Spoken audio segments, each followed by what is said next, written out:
Hello again, everyone. This is Rudolph Wilkins with Forgotten Fitness, and I am so excited to finally discuss with all of you Eugen Sandow's light dumbbell system. I must admit that I originally was not going to make this video, at least not right now. I had originally planned to make a video of the more modernized approach to the light dumbbell system that I actually made myself, and I still may put that video out. But I was very reluctant to make this video here because I knew a number of people have already made videos on the light dumbbell system, and there are YouTube videos demonstrating the various exercises, which I didn't want to throw my hat in the ring if it was already done. But after watching those videos, I quickly realized they are fundamentally flawed in a number of ways, and we will get onto those in the next slides. But I thought it was appropriate to make my video and show you exactly what the light dumbbell system is all about and demonstrate all of the exercises in order and how they should be performed historically. Now, with that being said, I am not an expert on Eugen Sandow, and I would highly recommend, if all of you are interested in his various programs, including his barbell system, you all check out Golden Era Bookworm's YouTube channel.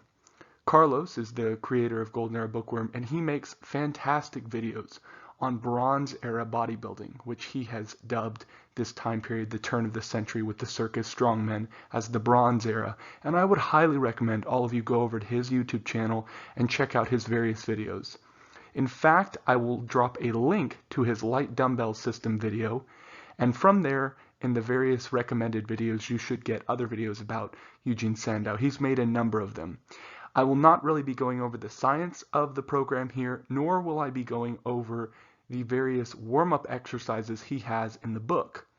But, as we will go into the next slide, I will show you where you can find that information.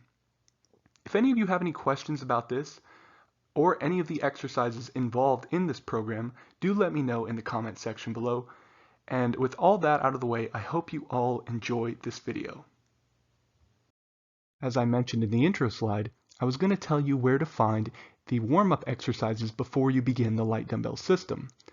Well, as it turns out, a digitized version of the book where this program can be found, The System of Physical Training, published in 1894, is 100% free and available online for download today from the Internet Archive. I will make it one step easier for you, and I will drop a link in the description below where you can download your copy and follow along my video. And just for reference, the light dumbbell system in this version of the book is found on page 208. Now that you have downloaded the book, we can discuss the nuances of the light dumbbell system in more detail. As the name implies, you will only need a pair of light dumbbells to perform these exercises.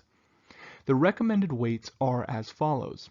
For women and youth, Sandow recommends 2 to 3 pound dumbbells, and for adult males, he recommends 3 to 5 pound dumbbells. But as we will get to in a second, you can actually exceed this number if you were able to perform the exercise in the correct fashion, at the correct cadence, and the correct number of reps. In general, all standing movements will be performed from the position of attention, which was and is a very common military position in which you stand with your chest advanced, shoulders squared, heels in line and closed, knees bent slightly, and toes turned out at 60 degrees. And for those of you that need more detail about that, you can simply look up the position of attention, see a photo of it, and you will sort of imitate it as you perform each of these standing exercises. One important thing I wanted to mention is I believe the position of attention to be the first true athletic stance. Now what I mean by that, what we think about the athletic stance now in the modern context is you have feet staggered, sort of you are bent at the hips, your arms are down, and this is the current idea of the athletic stance. It is what all athletes need to allow them to perform their best. It is the beginning movement, the beginning motion, the beginning stance. But when you think about it, it makes sense that the prototype for this was the position of attention because the members of the military were nearly always the most athletic people in any community.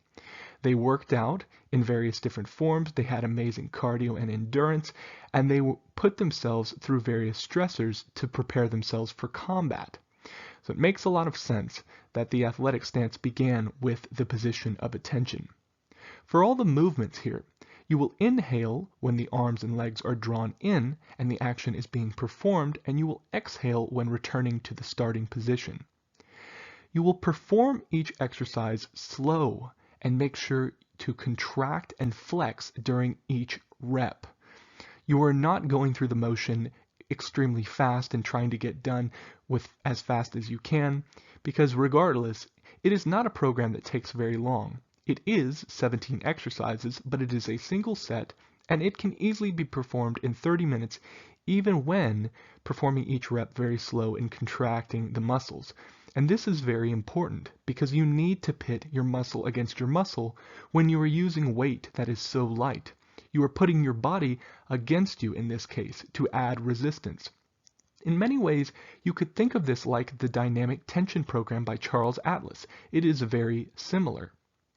You also want to ensure that you perform the preliminary warm-up exercises to make sure the body is limber before the proper training session. And for the edition of the book that I gave you all to download, this is on page 204 through 206, but depending on the edition of the book you have, there were 3 editions, that page number may be different, but it is the section that comes before the light dumbbell system, so it is pretty easy to find. Before beginning any of Sandow's systematic training courses, it is recommended to record all body measurements to track progress and muscle gain. You want to see that you are actually gaining from this and not simply maintaining or, God forbid, losing muscle mass. An important thing here is that the weight is intended to be increased as the student gains strength, and this is so important. This includes those who have worked up to the heaviest recommended weight of 5 pounds. In the final paragraph of the section before the light dumbbell system, Sandow says and alludes to the fact that it is possible for the trainee to move beyond the 5-pound dumbbells if the routine becomes too easy. This is something you don't really hear about a lot, but it is absolutely true for somebody to work up to 10 or even 15 pounds on these exercises if they can perform the reps well, the number of exercises, and in the correct fashion without cheating, that you can move beyond that 5-pound number. In the following slide, I will give you a rundown of all the exercises and the program as a whole, and then we will go over the various exercises in a little bit more detail. Besides the listed warm-up exercises, this is the light dumbbell system in its entirety. I have given you the number of reps you will perform for each exercise, which you will only be performing a single rep. You should be able to finish it in under 30 minutes. And I've given you the name of the exercise. In the actual book, the various exercises are exercise 1, exercise 2. They don't actually have a formal name. A lot of these names I adapted from Golden Era Bookworm's video, which I left in the description below that you all should check out. But it just gives you something to follow. And they are good descriptions of what the exercise actually is. An important thing here is that you will perform each of these for the given number of reps, but you will increase the reps every 1 to 3 days until obtaining 50 to 100 reps in total before increasing the weight. And for women and children, they may perform 1/5 the number of reps recommended here. You will begin with the alternating curl for 50 reps, then the alternating reverse curl for 25 reps, the alternating crucifix curl for 10 reps, and the simultaneous crucifix curl for another 10 reps. Then you will do the standing pec fly for 5 reps, the alternating shoulder press for 15 reps, the alternating front raise for 10 reps, the crucifix wrist roll for as many reps as possible, the crucifix wrist circle clockwise for as many reps as possible, crucifix wrist circle for counterclockwise for as many reps as possible. Then the boxer dumbbell punch out, which is an incredible exercise. You will do the left side for 10 reps, and then you will do the same thing to the right side for 10 reps. Then you have standard push-ups for 3 reps in the beginning, push-ups with bands for 2 reps, full sit-ups for 3 reps, the deep knee bend into calf raise for 10 reps, and the alternating side bend for 15 reps. The first exercise is the alternating curl. Now I am at a position of attention, but my knees are fairly wide and somewhat bowed. The reason I am doing that is I am trying to imitate the photos of Sandow himself. So it is very exaggerated on purpose. But you can be a little less bent than this in your knees, but you do not want to have your knees locked. That is very important. You can see I am keeping my reps very slow. I am flexing the whole time, both up and down. This motion should also be very continuous. There is no stopping. When the first arm gets to the top, the other arm should already be starting in motion. There really should not be a stop. It is continuous and it is very forceful. You are using your body against you here. And this is a very classic exercise, and there's really not too much to say beyond that.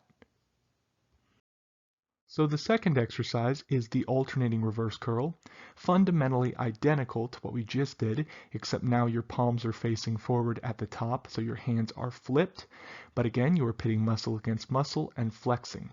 Again, stay at a stance of attention and make sure to keep that form tight and really force your body to work against you here. Now we have the alternating crucifix curl.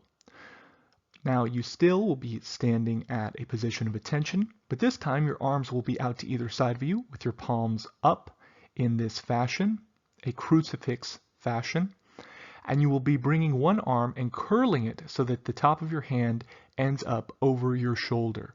And from there you will contract and flex and return to the starting position. And you will do this in an alternating fashion. This is a great exercise for the delts, of course the biceps, and you should be using your triceps to help add resistance against your biceps, pitting muscle against muscle. The final bicep exercise in this routine is the simultaneous crucifix curl. Now this is fundamentally, again, the same as the last exercise, except now you are doing both arms at the same time. All the same rules apply, using your triceps against your biceps, flexing very hard, and concentrating. And just as now the biceps are very much a showy muscle, even then, Eugen Sandow knew that the upper arm was so important to develop and get a very good peak and thickness in the upper arm because it shows vitality and strength. So that is why I believe he dedicated 4 exercises to the biceps alone. In typical bodybuilding programs nowadays, you wouldn't really do that, especially if you were doing a full body routine. You may dedicate 1, possibly 2 bicep exercises in the entire routine. But back at the turn of the century, it was a little bit different. The next exercise, and the first of the chest exercises, is the standing pec fly. Now this may look superficially like the modern pec fly, but I assure you it is very different. First of all, you should notice I am moving much more quickly than the previous exercises, and this is intentional. Sandow actually recommends for this exercise in particular to move quite briskly and bring the arms backwards sharply before bringing them forwards in a very rapid pace and making sure to contract the chest. And I had my doubts about this exercise, but when I performed it in this way, it felt incredibly good and I could feel it activating on my chest immediately. In fact, this will be one of the exercises I add to my own personal routine, especially when I'm training at home. I know it may look a little strange, but when you give it a try with just 5-pound dumbbells, it is incredible and feels great. I would say the important parts are just make sure to move fast. Out of all these exercises, this is the only one I would say a rapid speed is very important. So the first of the shoulder exercises is the alternating shoulder press. For this one, you want to make sure to keep the bells very tight and in line with the body, so don't bring them out very wide, and also don't have your elbows very wide either. They too need to be sort of in line with the rest of your body. So your body should be almost making a line, including with your arms at the very top. It shouldn't be so much like a Y, if that makes sense. For this exercise, I actually wasn't able to do it standing because I'd end up hitting my ceiling, so I'm doing this on my knees, but the position of attention still applies to this exercise. So if you were doing this in a garage or a gym or in your house and you have tall ceilings, Do this when standing as well. Just make sure to keep it slow. Flex the shoulders and your arms the entire way through, and you should be good to go. Now we are moving on to the alternating front raise. This is very similar to any modern variation of the front raise. The only difference being your back here is rounded and your chest is down and kind of caved. Shoulders are pulled a little forwards, and this helps in isolating the deltoids, the front deltoids, and specifically it allows you to be able to flex them. If you were to do this exact same exercise in a normal stance, in a position of attention, you would have a lot of trouble actually flexing your delts. But in this way, it makes it much easier to actually flex your delts individually in isolation, and you are much better able to use your body against your muscles and increase resistance. So I think if you were performing front raises in general and you had very light weights, this is the way to do it. Sandow absolutely knew what he was doing here. Now these next three exercises are pretty difficult to describe, but this first one is the crucifix wrist roll. And essentially it's designed to help loosen up the wrists. Now the description of this exercise is pretty vague, and I have seen it performed many different ways. And to be honest, I don't know if my way is the most accurate. Like I said, I have given you all the book to download yourself, and you can read it and see if you can make sense of it. But essentially what you're trying to do here is you're turning your wrists on their axis. And in my case, what I deciphered from that was I will turn my hand all the way over. And the reason I did that is because you are bringing them you are turning the dumbbells simultaneously as far round as possible. And that is what Sandow describes in his description. So for me, what that meant is you will be turning your hands over in this fashion to help loosen up the forearms, the various muscles of the forearms, the tendons and ligaments in your hands and wrists, and getting them ready for the next exercises, which are even more incredible. Putting it plainly, the crucifix wrist circle, both the clockwise and counterclockwise exercise, are the most incredible movements on this entire routine. And I'm not saying that because they are the best, but they just show you how far exercise training has come. And that's what I love about these videos is I try to make them historical first. You know, if you are interested in performing the exercises or the routines, that's wonderful. But I really would like to just teach you about the past and the ways that people got fit at home, at the gym, competitive bodybuilders, how they stayed in shape or got in shape, because it has changed so much. While I don't really think this exercise really has a practical purpose anymore, it absolutely has a historical importance, and it does work for its intended purpose. But you are very much limited by your shoulders here, and the fact that you have to hold the dumbbells out to your side and move in this rotation and be very strict about it.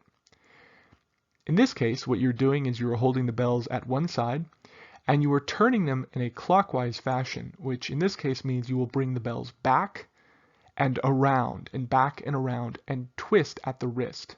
And you're trying to keep the rest of your body as rigid as possible. It's difficult, but you will be able to do it with 5 pounds. But if I were to increase the weight on the rest of these exercises, there is no way that I would be able to do the wrist circles with increased weight. It's just not possible.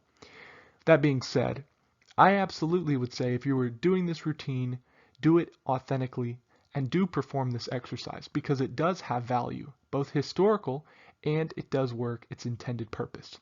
Are there better ways to train the forearms and wrists? Absolutely, but this exercise has its use, and for historical purpose, it is absolutely priceless. The counterclockwise wrist circle is equally as amazing as the clockwise version, and they are practically the same.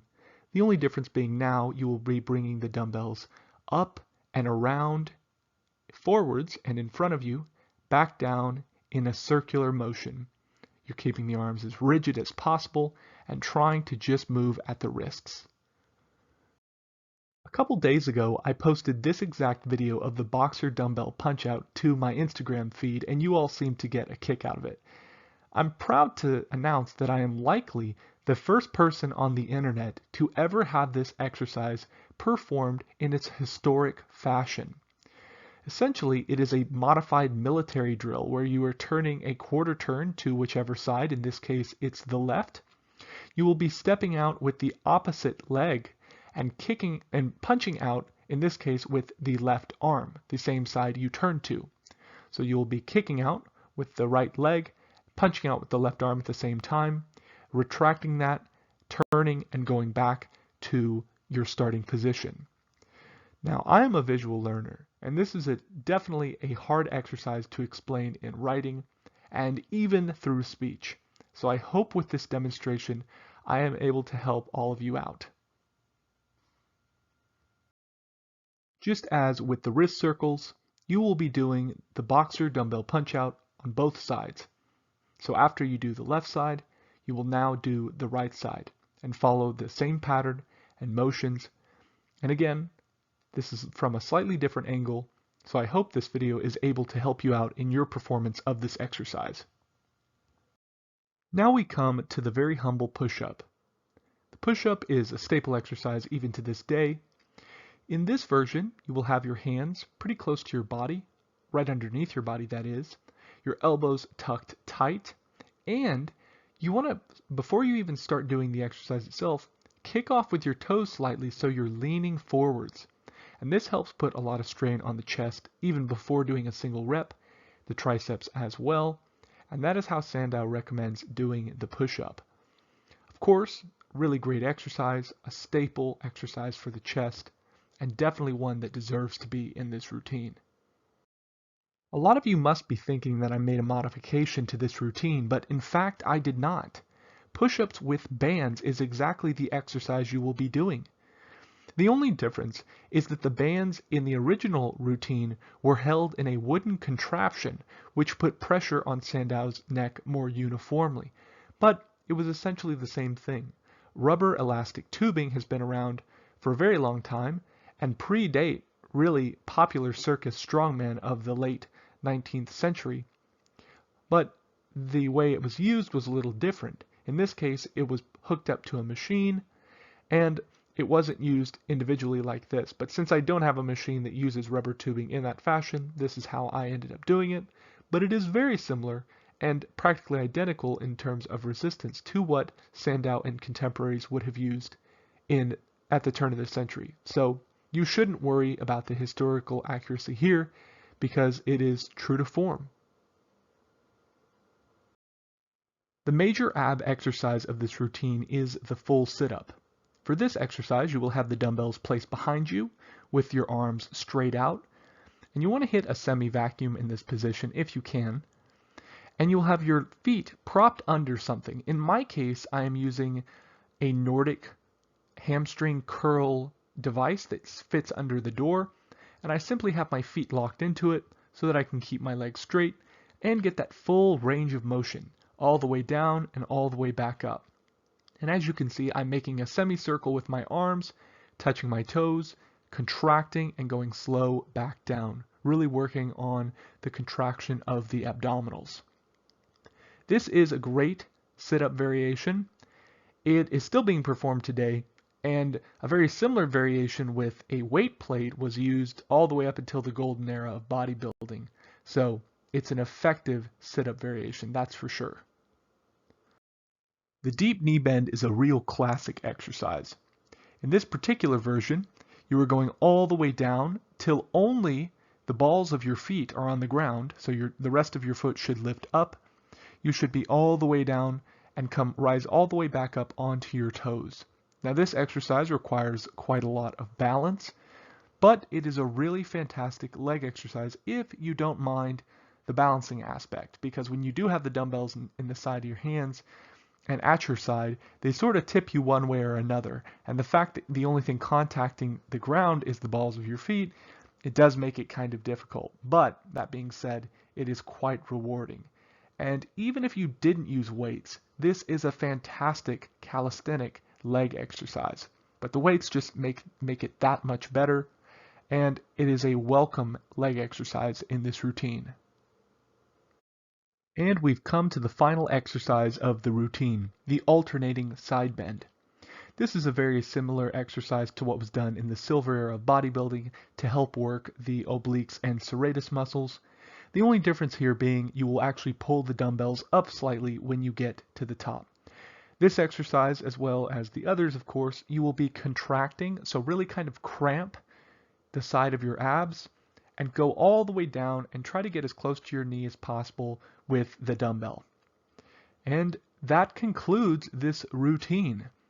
I know it was a lot to talk about and it was a lot to listen to, but if you've come this far, please make sure to give me a like on this video and subscribe if you haven't already, and leave me a comment. Tell me if you liked the video or didn't like it. I'd love to hear from you. And if you have any future video ideas, of course, leave them down there below. I am doing a lot of routines. I enjoy making these longer videos, and my audience seems to like them more as well. So if you have any videos or any video ideas on any routines you'd like to see, let me know, and I will make sure to put that on the list and get a video out on that shortly. But until next time, this is Forgotten Fitness signing out. Bye-bye.